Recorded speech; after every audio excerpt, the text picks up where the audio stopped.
अस्सलाम वालेकुम, welcome to defence forces insights and geopolitics. नाजरीन, इंडिया की S-400 की खरीदारी हो या फिर फिफ्थ जनरेशन फाइटर एक्विजिशन के लिए इंडिया की भरपूर कोशिश। इंडिया अपने आप को उस वक्त के लिए तैयार कर रहा है कि जब पॉसिबली उसे पाकिस्तान और चाइना के साथ टू फ्रंट वॉर का सामना हो। इंडिया अपनी डिफेंस कैपेबिलिटी पहले से कहीं ज़्यादा स्पीड से मॉडर्नाइज कर रहा है, जिसमें कटिंग एज फाइटर्स एयरक्राफ्ट से लेके एडवांस लॉन्ग रेंज मिसाइल्स शामिल हैं। आज की इस वीडियो में हम देखेंगे कि क्या इंडिया टू फ्रंट वॉर के लिए रेडी है, और इस टॉपिक को कवर करते हुए हम इंडिया की मिलिट्री पावर, क्वाड अलायंस और रिलेटेड टॉपिक्स को डिस्कस करेंगे। तो चलें आज की ये इंफॉर्मेटिव वीडियो शुरू करते हैं।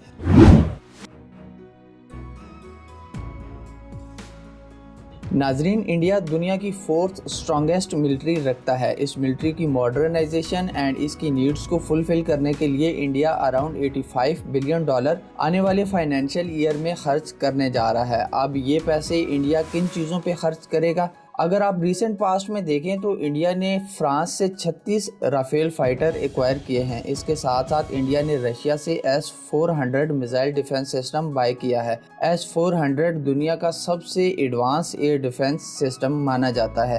थर्ड पार्टी परचेजेस के साथ साथ अगर आप इंडिया के होम ग्रोन मिलिट्री हार्डवेयर को देखें तो इंडिया ने अग्निवी ICBM, BrahMos hypersonic missile system, Tejas mark 2 और पार्ले टैक्टिकल मिसाइल्स वगैरह की R&D पे काफी सारा डिफेंस बजट खर्च किया है। In defence acquisition and development के अलावा बहुत सारा और भी मिलिट्री हार्डवेयर रिसेंट पास्ट में इंडियन डिफेंस फोर्सेस का हिस्सा बन चुका है, जिनमें American drone, INS Vikrant aircraft carrier, nuclear powered submarine, Arjun tank वगैरह शामिल हैं। फ्यूचर में इंडिया पाकिस्तान और चाइना की एयर फोर्स को काउंटर करने के लिए फिफ्थ जनरेशन फाइटर को भी एक्वायर करने जा रहा है, जिसके लिए Russian Su-57 and American F-35 options consider की जा रही हैं। इसके अलावा भी बहुत सारा एडवांस मिलिट्री हार्डवेयर इंडिया सिर्फ इसलिए डेवलप कर रहा है कि अगर उसे फ्यूचर में टू फ्रंट वॉर का सामना करना पड़े तो वो उसे काउंटर कर सके। खैर, अगर आप इंडियन आर्म फोर्सेस की मैन पावर को एनालाइज करें तो इंडिया की टोटल आबादी 1 अरब 40 करोड़ के अराउंड है। इस आबादी का 47% मिलिट्री में सर्विसेज सरंजाम देने के काबिल है। इंडिया के टोटल मिलिट्री पर्सन की तादाद 51,37,000 है, जिसमें 14,55,000 एक्टिव मिलिट्री पर्सनल्स हैं और 11,55,000 रिजर्व पर्सनल्स हैं। इंडिया में पैरामिलिट्री फोर्सेस की स्ट्रेंथ 25 लाख के करीब है। इंडिया की एयर फोर्स में 3,10,000 और नेवी में 1,42,000 एक्टिव सोल्जर्स अपनी ड्यूटीज परफॉर्म कर रहे हैं। इसी तरह अगर आप इंडियन आर्म फोर्सेस की एसेट्स को देखें तो इंडियन एयर फोर्स के पास अराउंड टोटल 2200 प्लस एयरक्राफ्ट्स हैं। इंडियन नेवी के पास total assets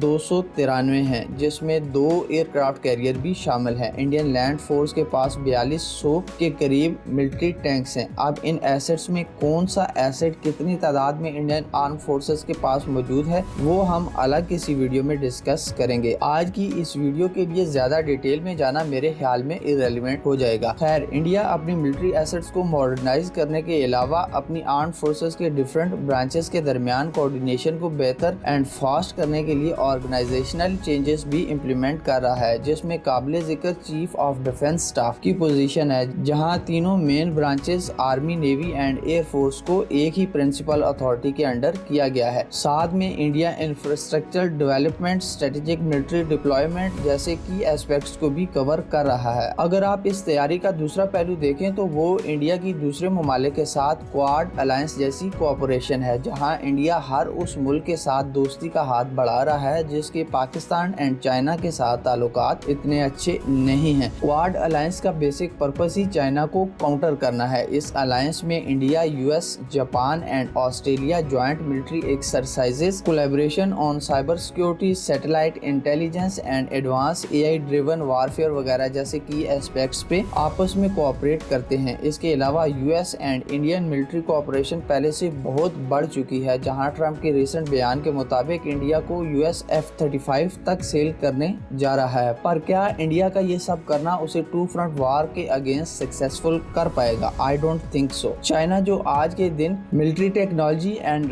rapid defence production में यूएस को क्रॉस कर रहा है, इंडिया उसके मुकाबले में अभी काफी पीछे है। इंडिया की defence production and defence hardware की R&D चाइना के मुकाबले में कुछ भी नहीं है और ऐसा कभी नहीं हो सकता कि एक वीक कंट्री लंबे अरसे तक सिर्फ थर्ड पार्टी डिफेंस परचेजेस के बलबूते पे एक ऐसी कंट्री का मुकाबला करे जो खुद की डिफेंस प्रोडक्शन में इस कंट्री से बहुत आगे निकल चुकी हो। जहां तक पाकिस्तान की बात है तो पाकिस्तान चूंकि डिफेंस प्रोडक्शन में चाइना जैसा नहीं है, पर चाइना पाकिस्तान का मिलिट्री अलायंस अब इतना स्ट्रॉन्ग हो चुका है कि पाकिस्तान को जब भी डिफेंस नीड को फुलफिल करना होता है तो चाइना से उसे अपनी नीड्स के हिसाब से डिफेंस हार्डवेयर मिल जाता है। एट लास्ट ये video just information and educational purposes की बेसिस पे बनाई गई है और मैं नहीं चाहता कि कभी इंडिया को टू फ्रंट वार का सामना हो और ना ही कभी पाकिस्तान, चाइना और इंडिया इस लेवल पे जाएं कि उनको एक दूसरे का सामना करना हो। होपफुली आपको आज की ये वीडियो पसंद आई होगी। आप इंडिया के टू फ्रंट वार सिनेरियो को कैसे देखते हैं कमेंट में जरूर बताइएगा। अगर वीडियो आपको अच्छी लगी है तो वीडियो को लाइक एंड शेयर जरूर करिएगा और अगर आप फ्यूचर में भी मेरी वीडियोस देखना चाहते हैं तो मेरे चैनल को भी जरूर सब्सक्राइब करिएगा, जहां मैं वक्तन फवक्तन मिलिट्री एंड जियोपॉलिटिक्स से रिलेटेड टॉपिक्स पे वीडियोस बनाता रहता हूं। Until next video, take good care of yourself and those around you. अल्लाह हाफिज।